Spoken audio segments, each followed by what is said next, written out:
नमस्कार, study 29 academy के एक और नए वीडियो में आप सभी का स्वागत है। आज हम कक्षा 8 सामाजिक एवं राजनीतिक जीवन का पहला अध्याय भारतीय संविधान के बारे में अध्ययन करेंगे।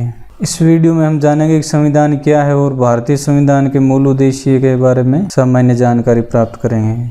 भारतीय संविधान किसी देश के लोगों द्वारा आम सहमति से निर्धारित किए गए वह नियम जिसके माध्यम से उस देश का शासन सुचारू रूप से संचालित किया जा सके उसे उस देश का संविधान कहा जाता है। यानी संविधान एक नियमों का विवरण होता है जो लोगों की आम सहमति से निर्धारित किए जाते हैं। संविधान है वो लिखित या अलिखित हो सकता है, लिखित भी हो सकता है और अलिखित भी हो सकता है। भारतीय संविधान विश्व का सबसे बड़ा लिखित संविधान है। अपने भारत देश का जो संविधान है वो विश्व का सबसे बड़ा लिखित संविधान है। अब देखते हैं किसी देश को संविधान की जरूरत क्यों पड़ती है। आमतौर पर सभी लोकतांत्रिक देशों के पास संविधान है, जितने भी लोकतांत्रिक देश हैं उनके पास संविधान है। लेकिन इसका मतलब यह नहीं है कि जिन देशों के पास अपने संविधान होते हैं वे लोकतांत्रिक देश हो। जैसा कि हम जानते हैं किसी खेल को खेलने के लिए हमें नियमों की आवश्यकता होती है, तो कुछ ऐसे नियम होते हैं दोनों प्रकार की टीमें हैं वो नियम निर्धारित कर देती हैं और उन नियमों के अनुसार उस खेल को खेला जाता है। उसी प्रकार आपने देखा होगा कि विभिन्न समाजों में अपने समाज या समुदाय के कुछ अलग से नियम होते हैं और उन्हीं नियमों के द्वारा उस समाज की पहचान होती है। अलग जो नियम होते हैं उन्हीं के अनुसार समाज की पहचान होती है। उसी प्रकार एक देश के लिए भी नियमों की आवश्यकता पड़ जाती है जिसे हम संविधान कहते हैं। लोग अपने देश के शासन को सुचारू रूप से चला सकते हैं। संविधान के प्रमुख उद्देश्य हैं, यानी हम देखते हैं संविधान को बनाने के मुख्य उद्देश्य क्या हैं। पहला है यह दस्तावेज उन आदर्शों को सूत्रबद्ध करता है जिनके आधार पर नागरिक अपने देश को अपनी इच्छा और सपनों के अनुसार रच सकते हैं। अर्थात हम कह सकते हैं संविधान ही बताता है कि हमारे समाज का मूलभूत स्वरूप क्या हो। संविधान नियमों का ऐसा समूह होता है जिसको एक देश के सभी लोग अपने देश को चलाने की पद्धति के रूप में अपना सकते हैं। यानी मुख्य रूप से हम कह सकते हैं कि संविधान ऐसे नियमों का समूह होता है जिसको एक देश के सभी लोग अपने देश को चलाने की पद्धति के रूप में अपना सकते। इसके द्वारा वे सरकार चलाने के तरीके व उन आदर्शों पर भी साझी समझ विकसित करते हैं जिनकी हमेशा पूरे देश में रक्षा की जा सके। संविधान के द्वारा सरकार चलाने का जो तरीका होता है उसको भी निर्धारित किया जाता है और सरकार के जो आदर्श हैं, सरकार के आदर्श को भी एक साझी समझ विकसित की जाती है, यानी सामूहिक समझ विकसित की जाती है।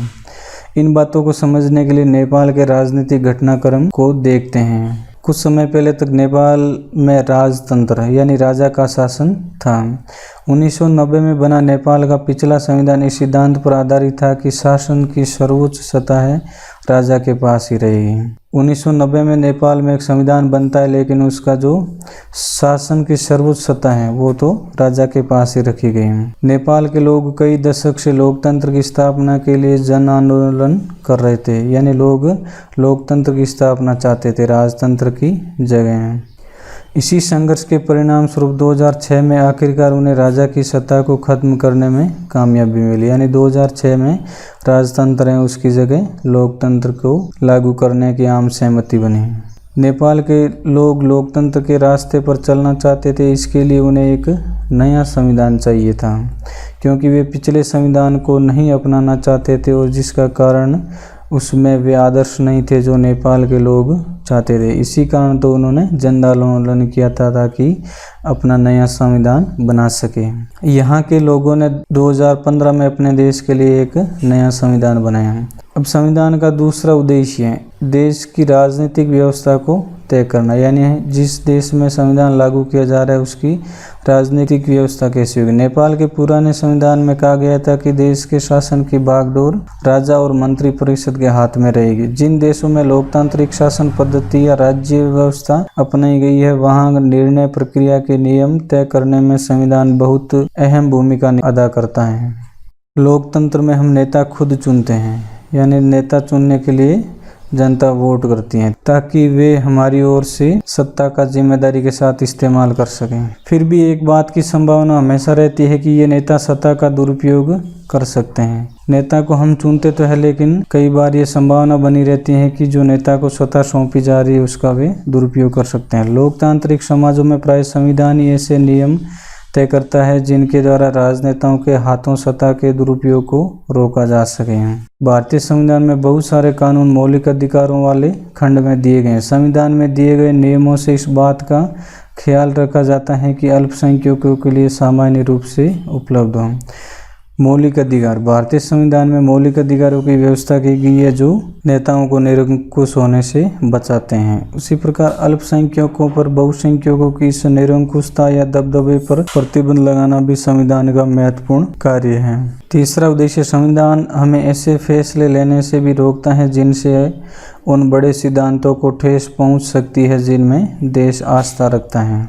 भारतीय संविधान मुख्य लक्षण। भारतीय संविधान के मुख्य लक्षण क्या है जो उसे विशेष बनाते हैं? पहला है संघवाद। भारतीय संविधान में संघवाद की व्यवस्था की गई। इसका मतलब है देश में एक से ज़्यादा स्तर की सरकारों का होना। हमारे देश में राज्य स्तर पर भी सरकारें हैं और केंद्रीय स्तर पर भी सरकारें हैं। संघवाद का अर्थ होता है एक से अधिक स्तर की सरकारें होना। तो हमारे पास केंद्रीय स्तर पर भी सरकारें और राज्य स्तर पर भी। इस भारत के सभी राज्यों को कुछ मुद्दों पर फैसले लेने का स्वायत्त अधिकार है। संविधान में तीन तरह की सूचियां बनाई, संघ सूची, राज्य सूची और समवर्ती सूची। तो राज्य सूची के जितने भी भाग हैं, राज्य सूची में जितने भी भाग दे रखे हैं उनमें राज्य सरकार अपना नियम बना सकती है। राष्ट्रीय महत्व के सवालों पर सभी राज्यों को केंद्र सरकार द्वारा बनाए गए कानूनों को मानना पड़ता है। यानी देश हित में अगर कोई निर्णय लिया जा रहा हो तो उस समय केंद्र सरकार का निर्णय है वो सब राज्यों को मानना पड़ेगा। भारतीय संविधान का दूसरा लक्षण है संसदीय शासन व्यवस्था। भारत में संसदीय शासन व्यवस्था अपनाई गई। सरकार के सभी स्तरों पर प्रतिनिधियों का चुनाव लोग खुद करते हैं। भारत का संविधान अपने सभी वयस्क नागरिकों को वोट डालने का अधिकार देता है। वयस्क नागरिक यानी 18 वर्ष या उससे अधिक। सार्वभौमिक मताधिकार का मतलब है कि अपने प्रतिनिधियों के चुनाव में देश के सभी लोगों की सीधी भूमिका होती है। सार्वभौमिक मताधिकार जिसका अर्थ होता है अपने प्रतिनिधियों के चुनाव में देश के सभी लोगों की सीधी भूमिका होती है। अगला है शक्तियों का बंटवारा। भारतीय संविधान में शक्तियों का बंटवारा किया गया ताकि कोई निरंकुश नहीं हो सके। संविधान के अनुसार सरकार के 3 अंग हैं, विधायिका, कार्यपालिका और न्यायपालिका। विधायिका हमारे निर्वाचित प्रतिनिधि होते हैं। हम चुनावों द्वारा जितने भी प्रतिनिधि चुनते हैं वो सब विधायिका के भाग होते हैं। कार्यपालिका ऐसे लोगों का समूह है जो कानूनों को लागू करने और शासन चलाने का काम करते हैं। और तीसरा है न्यायालयों की व्यवस्था को न्यायपालिका कहा जाता है। चौथा है मौलिक अधिकार। मौलिक अधिकारों वाला खंड भारतीय संविधान की अंतरात्मा भी कहलाता है। यह अधिकार देश के सभी नागरिकों को राज्य की सत्ता के मनमाने और निरंकुश इस्तेमाल से बचाते हैं। ये नागरिकों के कुछ अधिकार हैं जो सरकार को निरंकुश होने से बचाते हैं। इस तरह संविधान राज्य और अन्य व्यक्तियों के समक्ष व्यक्तियों के अधिकारों की रक्षा करता है। भारतीय संविधान में उल्लिखित मौलिक अधिकार कौन कौन से उनका सामान्य विवरण देखते हैं। पहला है समानता का अधिकार। कानून की नज़र में सभी लोग समान हैं। इसका मतलब है कि सभी लोगों को देश का कानून बराबर सुरक्षा प्रदान करता है। इस अधिकार में यह भी कहा गया है कि धर्म, जाति, लिंग के आधार पर किसी भी नागरिक के साथ भेदभाव नहीं किया जा सकता। दूसरा मौलिक अधिकार है स्वतंत्रता का अधिकार। इस अधिकार के अंतर्गत अभिव्यक्ति और भाषण की स्वतंत्रता, देश के किसी भी भाग में आने जाने, रहने तथा कोई भी व्यवसाय, पेशा या कारोबार करने का अधिकार शामिल है। ये सब प्रकार की स्वतंत्रता हमारा संविधान प्रदान करता है।